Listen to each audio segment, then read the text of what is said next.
Guys, and welcome back to this channel. In this video I'll be showing you guys how you can create your own Dress to Impress dolls. So go to Dress to Impress first and obviously put on like an outfit. I'm just going to use this one and I'm just going to take a screenshot of the fit. Then you are going to use ChatGPT for this and you are going to upload the screenshotted file in there and you're going to put make this photo into a Dress to Impress doll, and then press enter and it's going to generate.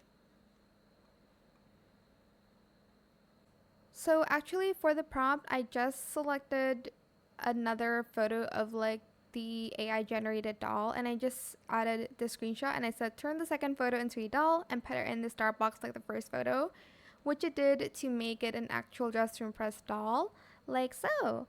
Super cute, but that is it. This is what the doll I created looks like. It looks like the first photo, definitely. But I hope this tutorial was helpful for you guys. Don't forget to like, comment, share, and also subscribe to this channel if you haven't done that already. If you have any more questions about this video, just leave it in the comment section down below. I will try my best to answer them all for you guys. And if you found this video helpful, please click the thanks button as well. If you need a photo of the box, just take a screenshot of this. But that is it. Thank you so much for watching. Bye!